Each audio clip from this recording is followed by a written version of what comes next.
Tai sveiki dar kartelį prisijungę. Pradėsime šiandienos mokymus ir paskutinių mokymų metu išsirinkote, kad norite dar kartelį aptarti pajamų natūra apskaitos taikymą, būtent Softera Payroll produkte. Tai šiandieną mes apie tai ir kalbėsime. O šios mokymus moderuosiu aš Indrė ir mokymus apžvelgs mano kolegė Lina. Rūpimus klausimus galite rašyti pokalbių dalyje visų mokymų metu. Pabaigoje mokymų mes atsakysime juos. Taip pat po Linos pristatymo užduosime jums anketą, paklausime, ką norėtumėt matyti ateityje.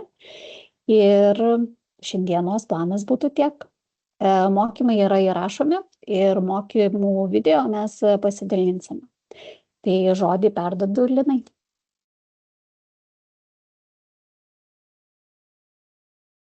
Labadiena. Tai kaip Indrė ir minėjo, šiandien pasikalbėsime apie pajamas natūrą ir pajamų natūrą apskaitos taikymą Softeros Payroll sistemoje. Ir šiandien turi mokymų tokį planą, kad aptarsime pajamų natūrą taikymą įvairiems priskaitymams, tai tokiems kaip automobilio pajamos natūra, dovanos, gyvybės ir sveikatos draudimai bei kitos darbuotojų gaunamos naudos. Ir dar pasižiūrėsim, kaip sistemą apskaityti ir automobilio nuomos pajamas, nors tai nėra natūra, bet pažiūrėsim ir tokias. Tai iš karto tada gal dalinuosi programą. Ir pradėsim nuo nustatymų, kągi reikia sistemoje pasiruošti, kad jeigu visus metus tinkamai apskaitysim tokias pajamas, tai metų gale galėtume jas atitinkamai ir deklaruoti, turėtume teisingus rezultatus. Tai keliaujam į skaičiavimai, nustatymai ir PAI kodukų dalį.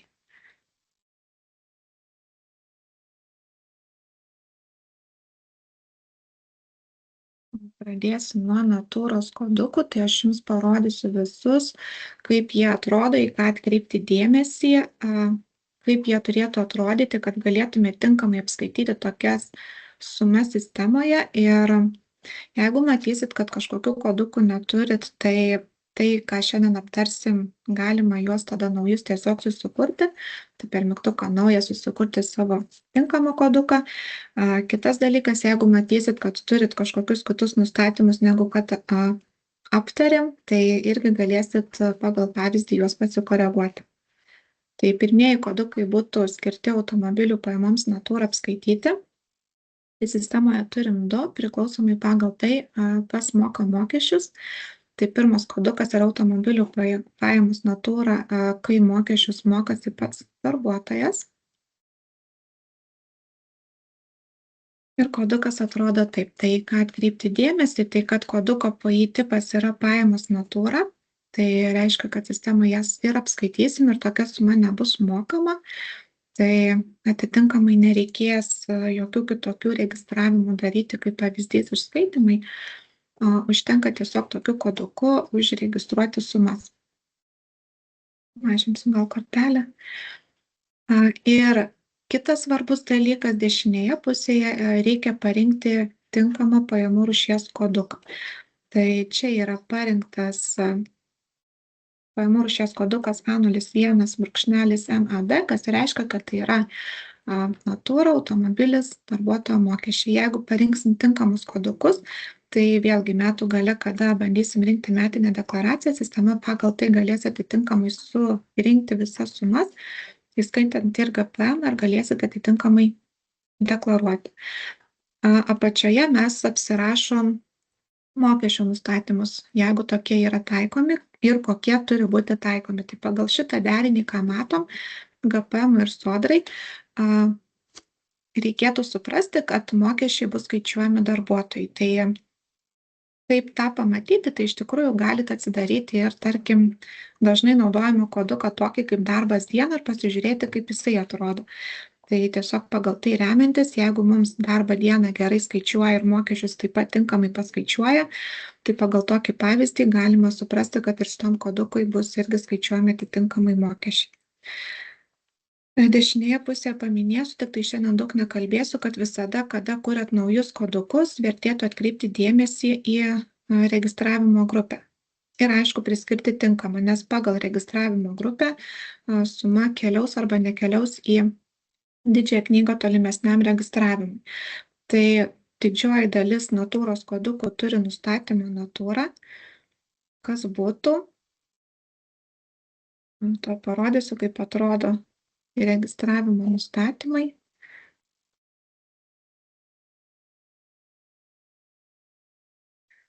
Natūra ir debete, ir kredite turi tą patį nustatymą. Tai mano pavyzdyje tai yra tas pats tiekėjas, gali būti ta pati DK sąskaita, bet toks nustatymų derinys, kai debete ir kredite turim tą pačią reikšmę, reiškia, kad tokia suma į didžiąją knygą nekeliauja.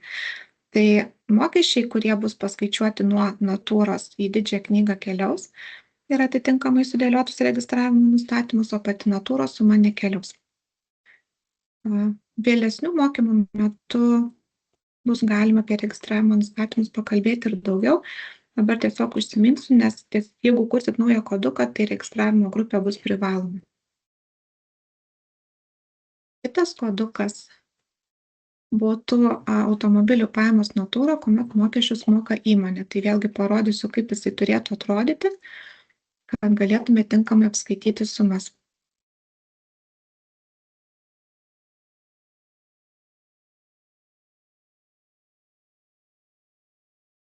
Vėlgi PAI tipas tokioms pajamoms turėtų būti pajamos natūra.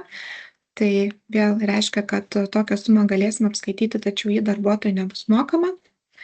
O dešiniai pusiai pajamų rūšies kodas dabar yra parinktas A01.MAI, kas reiškia pagal aprašą galima suprasti, kad tai bus automobilis ir įmonės mokesčiai mokami. Mokesčių skiltyje turim dabar tokį nustatymų derinį. Ir toks nustatymų derinys GPM, DSN, NAT, Sodrai, NAT su GF reiškia, kad mokesčiai bus skaičiuojami įmoniai, ne darbuotojai, tai darbuotojai įtakos tas neturėtų. Ir vėlgi registravimo nustatymas parinktas natūra. Kita kodukų grupė būtų tai kitokiai natūrai apskaityti, kuri nėra automobilis, tai kitoms, tarkim, darbuotojų gaunamoms naudoms būtų galima naudoti.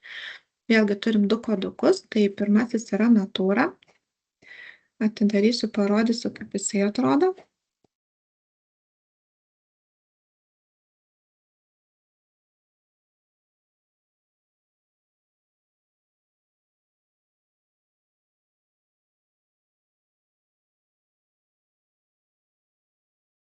Toks kodukas turi PAI tipą pajamos natūra, taip ir turi būti, ar ne, kadangi vėlgi kaip ir minėjau, tai yra natūra, tai tokios sumos mes nemokam, o pajamų rūšies kodukas dabar yra priskirtas A01MI, kas reiškia, kad tai yra natūra įmonės mokesčiai. Tai vėlgi per šitą koduką tokios sumos atsiskirs nuo automobilių pajamų natūra ir bus galima deklaruoti tiek pajamas už automobilį, kokias darbuotojas gavo, tiek kitą gautą natūrą.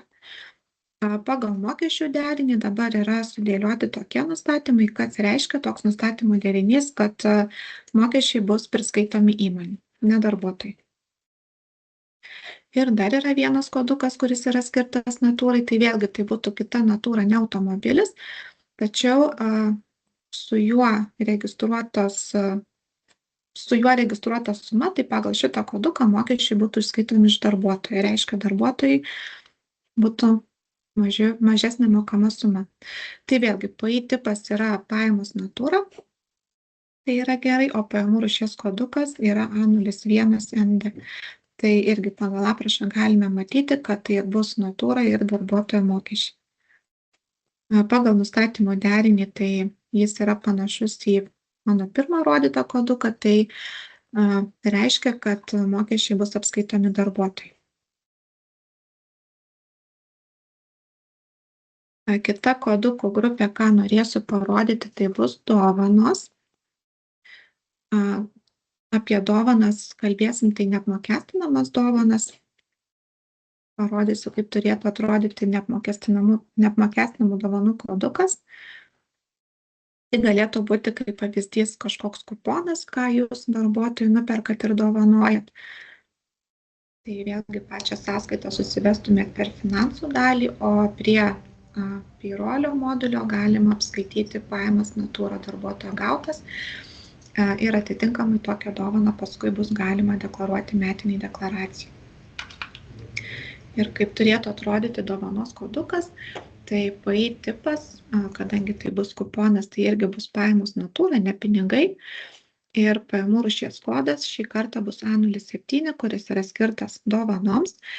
Taip pat šitas kodukas gali dar turėti skaičiavimo formulę, tai būtų dovana. Ir mes galim priskirti antrą PAI koduką, dovana apmokestinama, kuris kodukas būtų skirtas apskaityti 200 eurų per metus viršijančiai dalį. Tai nustatymų dalyje pas mus yra tuščia, tai reiškia, kad su šituo koduku registruotos sumos nebus apmokestinamos. Bet sistema moka sekti 200 eurų per metus, tai jeigu mes registruosim dovaną didesnę negu 200 eurų, tai tai, kas viršys 200 eurų, pagal tą sudėliotą formulę, ar ne, paklius į šitą antrą koduką, kuris yra dovana apmokestinama. Kadangi tai yra tiesiog didesnė galbūt kupono dalis, ar ne, kurią mūsų darbuotojas gavo, tai parodysiu, kaip tas kodukas atrodys.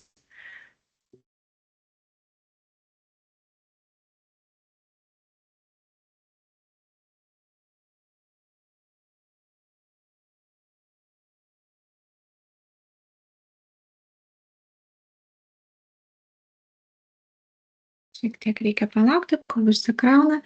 Taip, tai vėlgi dovana apmokestinama turės PAI tipo pajamos natūra ir pajamų rūšies kodas bus šitoj vietoj iš tikrųjų priklausys nuo jūsų įmonės taikomos politikos. Tai jeigu mokesčiai būtų skaičiuojami iš įmonės, tai galėtų būti parinktas pajamų rūšies kodas toks, kaip yra mano pavyzdyje. A01NI, kas yra natūra įmonės mokesčiai. Jeigu pas jūs įmonėje taikoma tokia praktika, kad mokesčius turėtų susimokėti pats darbuotojas, tai jūs galėtumėt parinkti koduką A01/ND, kuris būtų natūra darbuotojo mokesčiai. Tai šitoje vietoje galite pasirinkti tai, kas tinkamai yra jūsų įmoniai ir priklausomai, kas mokesčius mokės, čia sudėlioti nustatymų derinį. Tai vėlgi, jeigu tai yra toks nustatymų derinys, jau kaip aptarėm ir anksčiau, reiškia, kad mokesčiai bus išskaitomi arba priskaitomi įmoniai. Jeigu darbuotojas turėtų susimokėti mokesčius, tai GPM-ui paliksit reikšmę DSN, o sodrai galėsit parinkti reikšmę visi, tai tada sistema tokius mokesčius priskaitys darbuotojai. Kita kodukų grupė tai būtų draudimai. Tai parodysiu du pavyzdžius, tai galėtų būti gyvybės draudimas arba sveikatos draudimas. Vėlgi tik priminsiu, jeigu kartais nematot tokių kodukų, kokius jums rodau, tai gali tikrai susikurti šitame sąraše ir naujus pagal tai, kokius jūs naudojat.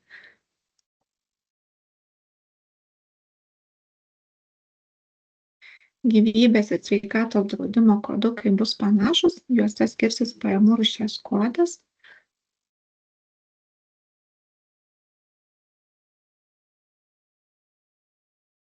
Taip, tai gyvybės draudimo kodukas atrodo taip, vėlgi PAI tipas tai bus pajamos natūra, o prie pajamų rūšies kodo reikia parinkti atitinkamą pajamų rūšies kodą, su kuriuo šitas sumas deklaruosime.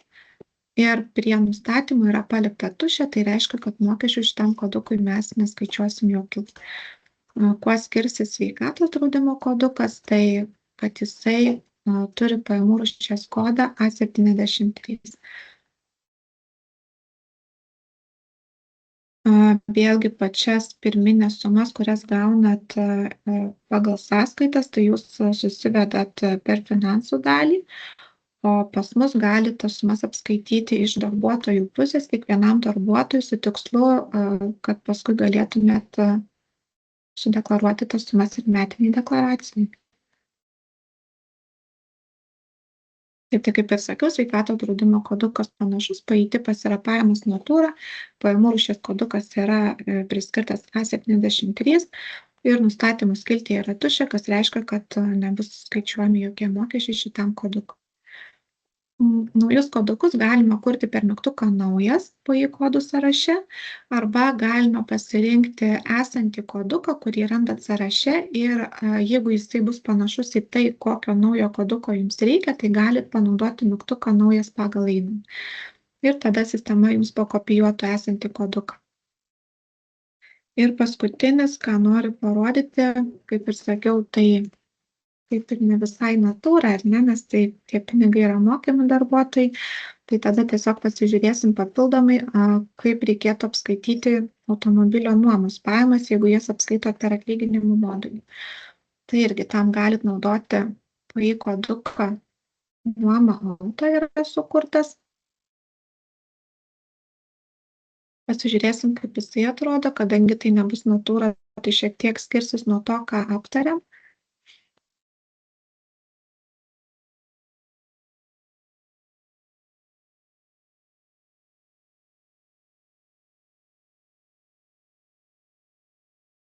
Taip, tai automobilio nuoma bus, dabar PAI tipas bus priskaitimas, kadangi šita suma darbuotojui bus priskaitoma ir vėliau mokama.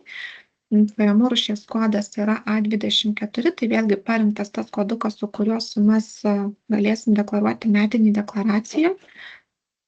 Ir nustatymų derinys dabar yra irgi šiek tiek kitoks. Yra skaičiuojamas tik GPM mokestis, tai stulpelį GPM yra parinkta reikšmė NMA. Sodrai nėra jokios, tai reiškia, kad sodros mokesčių neskaičiuosim. Pagal GPM tai bus skaičiuojamas kitas GPM procentas, yra skirtas nuomai. Kaip pasitikrinti, ar tikrai tinkami nurodyti procentai, tai per paiešką. Darysiu šitą lentelę. Per paiešką galim ieškoti lentelės GPM dydžiai. GPM dydžiai SPR.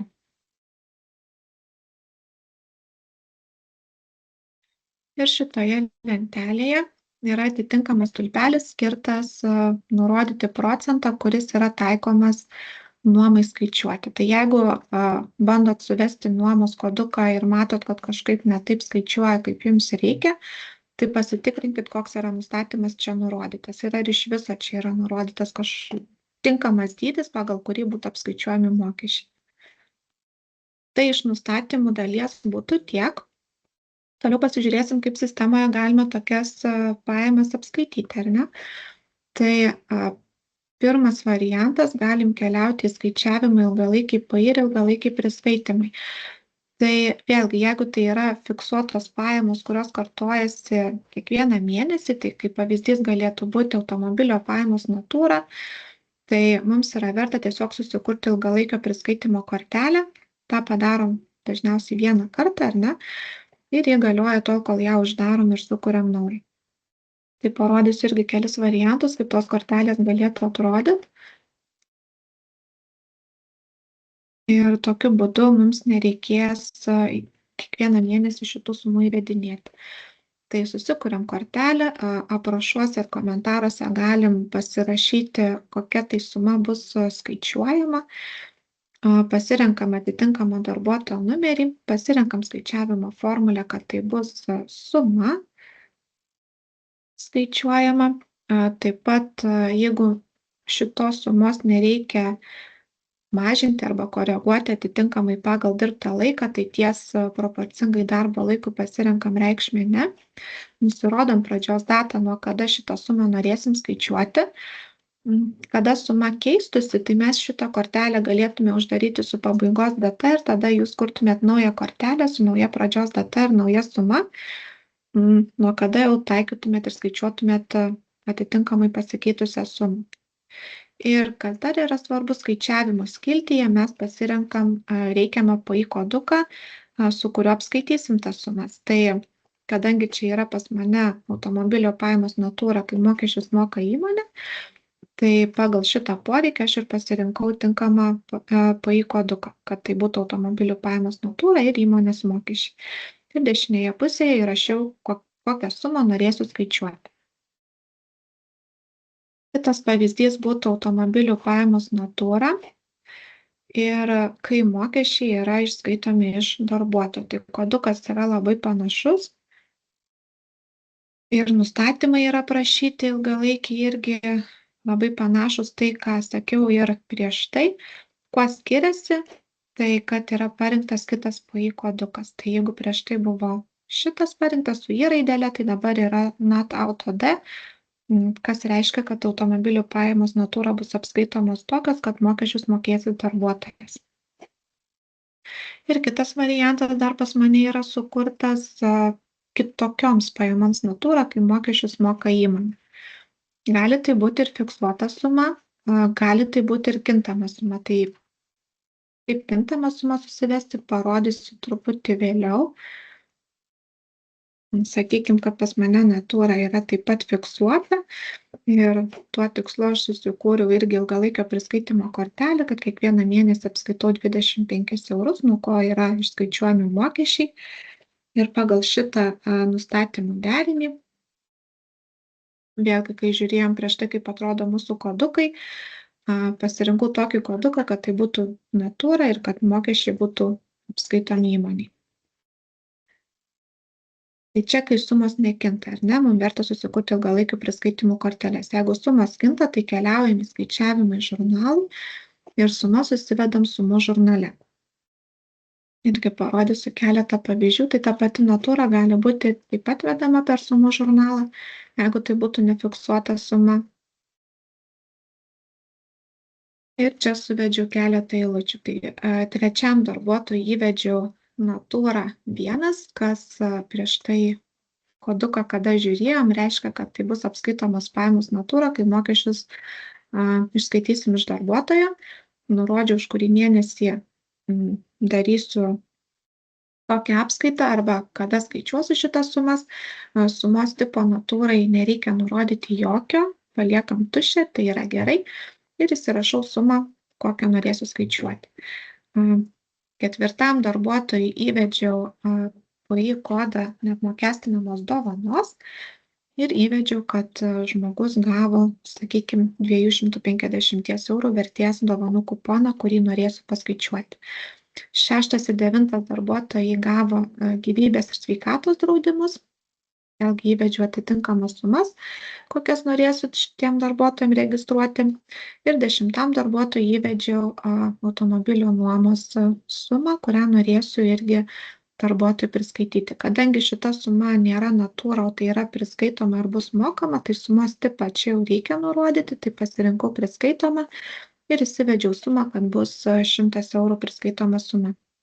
Jeigu automobilio nuomos sumos būtų fiksuotos, tai joms irgi galėtumėt kurti ilgalaikių priskaitimų korteles, atitinkamai pasirenkat tiesiog reikiamą PI koduką. Visas šitas sumas registravau ir parodysiu, kaip jos atrodo paskaičiuotos bendrajam PI žurnale. Viską paskaičiavau už 12 mėnesį.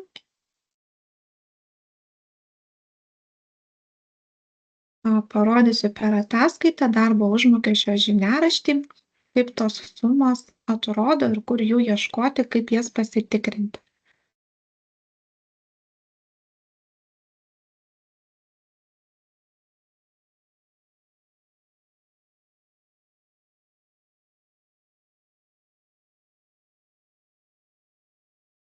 Darysiu ataskaitą.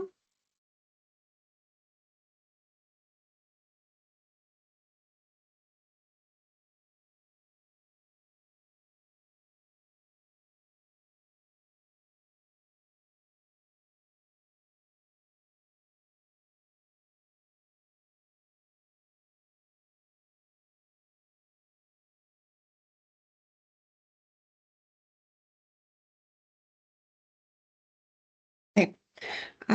Natūros sumos paprastai yra atvaizduojamos ataskaitos pabaigoje. Tai mano ataskaita gavosi ganėtinai didelė, kadangi privedžiau labai daug įvairių pavyzdžių. Tai pirmajam darbuotojui buvo įvestos automobilio pajamos natūra, kuomet mokesčius moka įmonė. Tai pačias pajamas natūra galiu matyti atskirame stulpelyje. o įmonės mokami mokesčiai yra atvaizduojami papildomose stulpeliuose, taip pat ataskaitos pabaigoje, ne visai paskutiniai, bet link pabaigos. Ir galiu matyti atskiruose stulpeliuose, kokie mokesčiai buvo paskaičiuoti. Antram darbuotojui buvo suvestos automobilio pajamos natūra, kai mokesčius mokasi pats darbuotojas. Tai irgi pajamas natūra galiu matyti atskirame stulpelyje.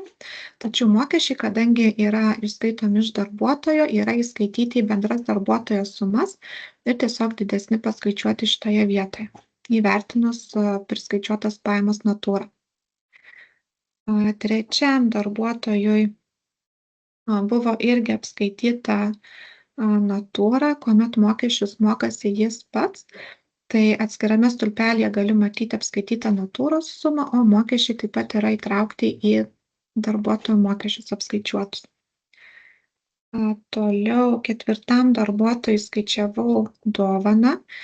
Tai apmokestinama dovana sistemoje yra atvaizduojama atskirame stulpelyje ir sistema prie neapmokestinamos dovanos pridėjo 200 eurų, o tai, kad viršijo 200 eurų, perkelia į kitą stulpelį, kuri yra skaičiuojama kaip apmokestinama dovana. Ir kadangi mano pavyzdyje mokesčiai buvo nustatyti, kad bus skaičiuojami įmoniai, tai atskiruose stulpeliuose nuo šitos apmokestinamos dovanos buvo apskaityti mokesčiai. Toliau šeštą darbuotoją turiu, kuriam priskaičiau gyvybės draudimo sumą. Mokesčių nėra jokių, tai tiesiog atskirame stulpelyje matau, kokią sumą registravau. Devintam darbuotojui apskaičiau sveikatos draudimą. Vėlgi mokesčių nėra jokių, tiesiog atskirame stulpelyje galiu matyti, kokią sumą apskaičiau ir aišku, atitinkamai metų gale galėsiu deklaruoti. Ir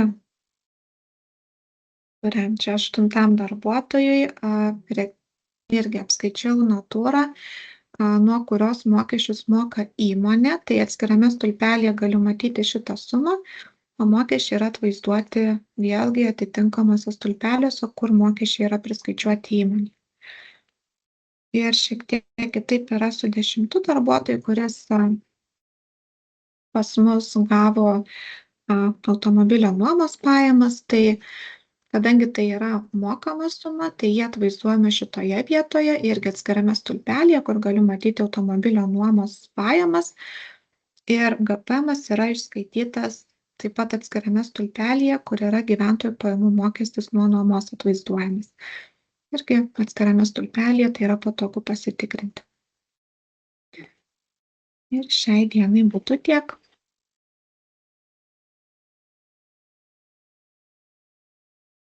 Perduodu tada žodį kolegijai. Kaip visada mes kviečiame jūs sekti mus LinkedIn kanale. Čia skelbiame naujienas, patarimus, kviečiame būtent į mokymus. Ir taip pat įdėjau į pokalbių dalį anketą. Tai noriu paprašyti jūsų visų ją užpildyti apie šios dienos mokymus, bei yra pasiūlytos temos kitiems mokymams. Taip pat, jeigu turite kažkokių pastabų arba turite savo temų, taip pat paprašysiu įrašyti. Mes į tai norime atsižvelgti ir sekančius mokymus jau daryti. Tai, kas jums yra svarbu ir rūpi. Ir taip pat laukiame jūsų klausimų, kuriuos užduosiu Linai.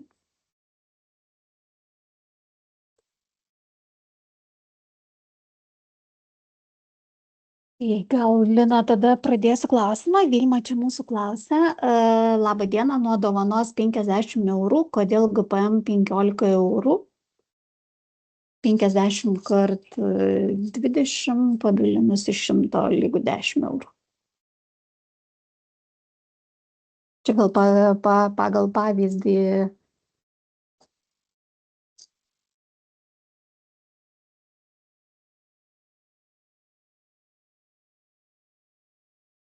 Čia turėtų būti nuo dovanos 50 eurų. Ir mokesčiai GPM-as 15.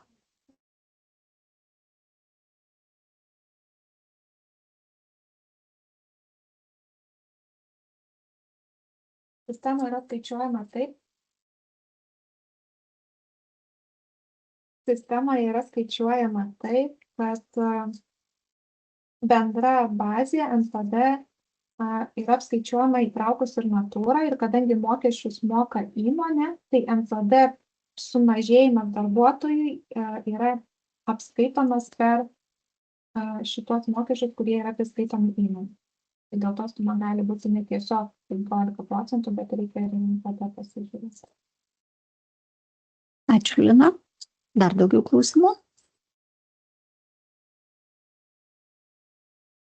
Giedrė klausia, priminkite, kaip priskaityti į neleidžiamus atskaitimus įmonės sumokėtus mokesčius nuo automobilio pajamos natūra.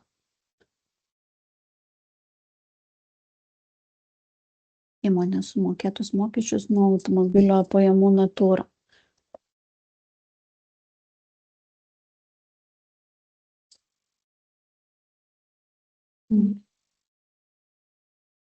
Taip, tai čia sakiau, kad turbūt kitą kartą mokysimės, bet tada parodysiu dabar.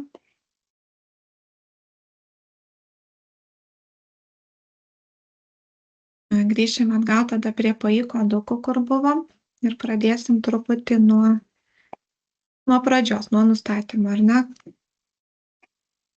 Mes pasižiūrėjom pačius natūros kodukus, dabar natūrai mokesčiai yra apskaitomi su šitais kodukais. Tai šitie kodukai bus naudojami mokesčiams apskaityti, kurie bus priskaičiuojami ne darbuotojui, o įmoniai. Tai jeigu dabar turit poreikį juos registruoti kaip neleidžiamus atskaitimus į finansų dalį, tai vėlgi tai, ką minėjau, ar ne, kiekvieną koduką reikėtų pereiti ir tą koduką atsidarius priskirti atitinkamą registravimo grupės kodą.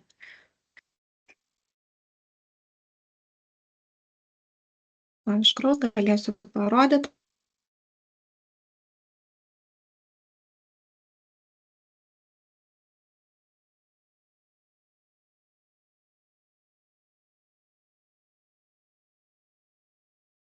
Taip, tai svarbu, kas yra nurodyta čia, nes, kaip ir sakiau, ir natūros atveju, ar ne, pagal čia sumas registruojasi, tai reikia pasitikrinti arba priskirti gerą registravimo grupę šitoje vietoje ir pagal šitą registravimo grupę sumos atitinkamai bus deklaruojamos į didžiąją knygą. Vėlgi, jeigu pasižiūrime pačius nustatymus, ką mes čia turim, tai šitų grupių galit susikurti ir daugiau, jeigu turit poreikį turėti detalesnį skaidymą ir registravimą į didžiąją knygą. Tai jeigu pas jūs yra priskirta GPM grupė, o jūs turit norą, kad tas sumas nukelti į kitas debeto kredito sąskaitas, tai tiesiog galite susikurti naują registravimo grupę ir tai grupiai sudėlioti atitinkamus nustatymus. Tai tada šitoje vietoje galit parinkti atskirą sąnaudų sąskaitą, kur registruotumėt neleidžiamus atskaitimus. Ir tokį koduką taip pat sukurtumėt tiek GPM-ui, tiek sodrai. Ta pačia logika.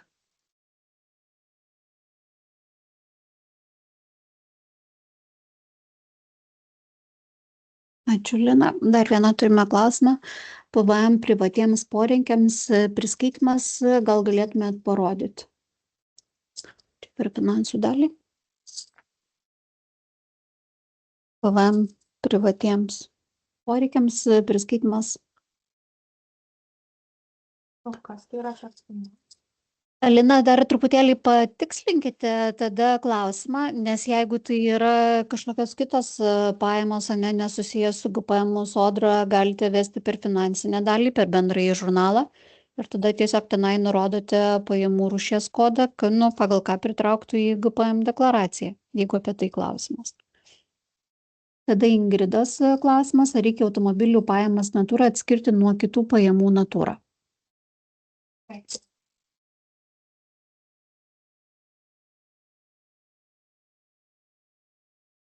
Taip reikia, jeigu šito nepadarysit ir suregistruosit su vienu koduku, tai metų gale sistema irgi negalės tų sumų atskirti ir atitinkamai deklaruoti. Tai dėl to, ką ir rodžiau, ar ne, kad natūrai mes registruojam atskirus kodukus. Tai automobiliui naudojat šitą arba šitą, o kitoms pajamoms natūra šitą arba šitą, priklausomai kas mokesčius turi mokėti. Ir tada tokiu būdu metų gale sistema taip pat gali atskirti šitas pajamas ir atitinkamai sudėti į metinę deklaraciją, kad taip pat galėtume atskirai registruoti.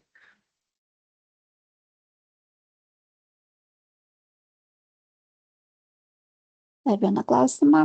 Gražina klausia dimensijas dienpinigiams, darbo užmokesčio premijoms, kur nustatyti prie darbuotojų ar DK sąskaitų. Tai čia eina kalba apie ar darbuotojų DK nustatymai, ar dimensijų DK nustatymai. Tai čia reikėtų žiūrėti, aišku, pagal poreikį, ne kaip mes skaidome, jeigu mes norime dėti į vieną į skirtingas, tiksliau, didžiosios knygos sąskaitas pagal dimensijas, tai tokiu atveju mes naudojame darbuotojų dimensijų DK nustatymų puslapį. Jeigu mes dedame dimensijas, nurodome ne prie darbuotojų, o ir tarkime pagal grupę mes dedame į vieną DK sąskaitą, tai tada mes naudojame būtent darbuotojų DK nustatymus.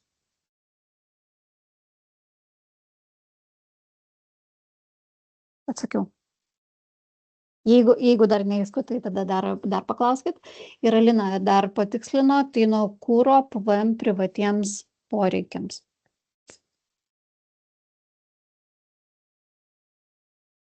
Kaip ir negalėčiau pakomentuoti, iš principo vis tiek liekame, kad jeigu tai yra finansų sumos, tarkime, mes šitų sumų į darbo užmokesčio žiniaraštį netraukiame, nerodome, tai vis tik mes jas tada apskaitome per bendrąjį DK žurnalą.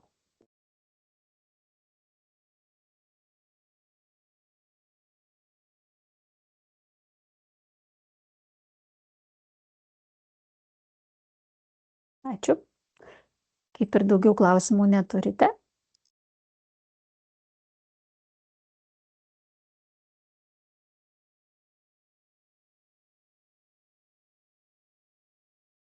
Tai sakom su Lina ačiū. Ačiū. Ir sekantis mokymai, tokiu pačiu principu, numatomi kitą mėnesį, o temą paskelbsime, kai pamatysime. Tai ačiū visiems. Ačiū visiems.